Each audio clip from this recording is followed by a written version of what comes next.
باللہ من الشیطان الرجیم بسم اللہ الرحمن الرحیم۔ مولا کائنات حضرت امیر المومنین علی ابن ابی طالب علیہ السلام کے مجموعہ کلام نہج البلاغہ کے پہلے باب کا خطبہ نمبر 190 اور اس کا چھٹا حصہ۔ ان کے گھر بار دنیا میں جہاں سے بڑھ کر خستہ و خراب اور ان کے ٹھکانے خشک سالیوں سے تباہ حال تھے۔ نہ ان کی کوئی آواز تھی جس کے پر و بال کا سہارا لیں، نہ ان سے محبت کی چھاؤں تھی کہ جس کے بل بوتے پر بھروسہ کریں۔ ان کے حالات پراگندہ ہاتھ الگ الگ تھے، کثرت و جمعیت بٹی ہوئی تھی، جاں گداز مصیبتوں اور جہالت کی تہ بتہ تہوں میں پڑے ہوئے تھے۔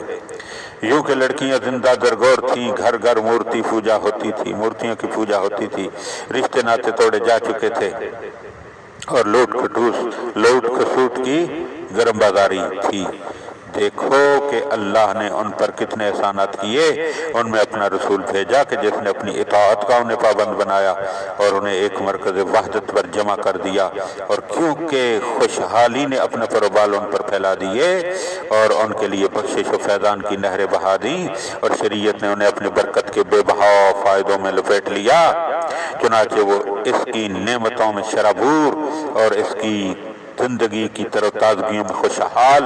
اور ایک مسلط فرما روا اسلام کے زیر سایہ ان کی زندگی کے تمام شعبے نظم و ترتیب سے قائم ہو گئے، اور ان کے حالات کی درستگی نے انہیں غلبہ و بزرگی کے پہلو میں جگہ دی، اور ایک مضبوط سلطنت کی سربلند چوٹیوں میں دین و دنیا کی سعادتیں ان پر جھک پڑیں۔ وہ تمام جہان پر حکمران اور زمین کی پہنائیوں میں تخت و تاج کے مالک بن گئے، اور جن پابندیوں کی بنا پر دوسروں کے زیر دست تھے، اب یہ انہیں پابند بنا کر ان پر مسلط ہو گئے، اور جن کے زیر فرمان تھے ان کے فرما روا بن گئے۔ نہ ان کا دم خم ہی نکالا جا سکتا ہے اور نہ ان کا کس بل توڑا جا سکتا ہے۔ دیکھو تم نے اطاعت کے بندنوں سے اپنے ہاتھوں کو چھڑا لیا اور زمانے جاہلیت کے طور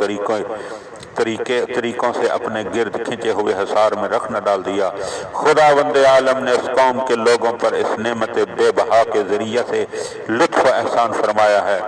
جس کی قدر و قیمت کو مخلوق میں سے کوئی نہیں جانتا اور پہچانتا، کیونکہ وہ ہر ٹھہرائی ہوئی قیمت سے گراں تر اور ہر شرف و بلندی سے بالا تر ہے،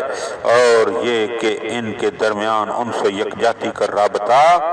اسلام نے قائم کیا، جس کے سائے میں وہ منزل کرتے ہیں اور جس کے کنارے عاطفت میں پناہ لیتے ہیں۔ یہ جانے رہو کہ تم جہالت اور نادانی کو خیر بات کہہ دینے کے بعد، پھر صحرائی بدو اور باہمی دوستی کے بعد پھر مختلف گروہوں میں بٹ گئے ہو۔ اسلام سے تمہارا واسطہ نام کو رہ گیا ہے، اور ایمان سے چند ظاہری لکیروں کے علاوہ تمہیں کچھ سجائی نہیں دیتا۔ تمہارا قول یہ ہے کہ آگ میں کود پڑیں گے مگر آر قبول نہ کریں گے، گویا تم یہ چاہتے ہو کہ اسلام کی حد تک حرمت اور اس کا عہد توڑ کر اسے منہ کے بل اوندا کر دو، وہ عہد کے جسے اللہ نے زمین میں پناہ اور مخلوقات میں امن قرار دیا ہے۔ یاد رکھو کہ اگر تم نے اسلام کے علاوہ کہیں اور کا رخ کیا تو کفار تم سے جنگ کے لیے اٹھ کھڑے ہوں گے، پھر نہ جبرائیل و میکائیل ہیں اور نہ انصار و مہاجر ہیں کہ تمہاری مدد کریں، سوائے اس کے کہ تلواروں کو کھٹکھٹاؤ یہاں تک کہ اللہ تمہارے درمیان فیصلہ کر دے۔ خدا کا سخت عذاب، جھنجھوڑنے والا عقاب، ابتلاؤں کے دن اور تعزیر و ہلاکت کے حادثے تمہارے سامنے ہیں۔ اس کی گرفت سے انجان بن کر اور اس کی پکڑ کو آسان سمجھ کر اور اس کی سختی سے غافل ہو کر اور اس کے قہر و عذاب کو دور نہ سمجھو۔ خداوند عالم نے گزشتہ امتوں کو محض اس لیے اپنی رحمت سے دور رکھا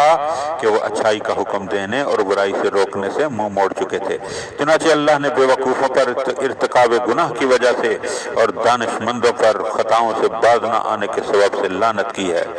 دیکھو تم نے اسلام کی پابندیاں توڑ دیں اور اس کی حدیں بیکار کر دیں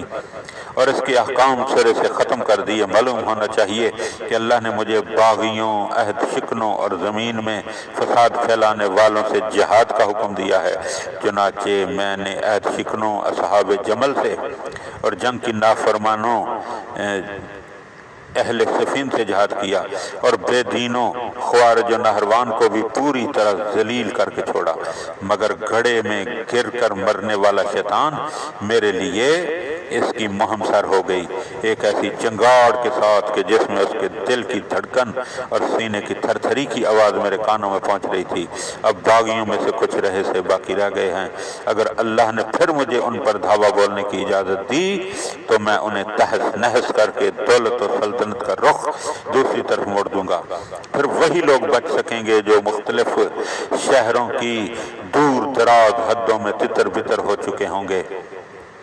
میں نے تو بچپن ہی میں عرب کا سینہ پیوند زمین کر دیا تھا اور قبیلہ ربیع و مضر کے ابھرے ہوئے سینگوں کو توڑ دیا تھا۔ تم جانتے ہی ہو رسول اللہ صلی اللہ علیہ وآلہ وسلم کی عزیزداری اور مخصوص قدر و منزلت کی وجہ سے میرا مقام ان کے نزدیک کیا تھا۔ میں بچہ ہی تھا کہ رسول نے مجھے گود میں لے لیا تھا، اپنے سینے سے چمٹائے رکھتے تھے، بستر میں اپنے پہلو میں جگہ دیتے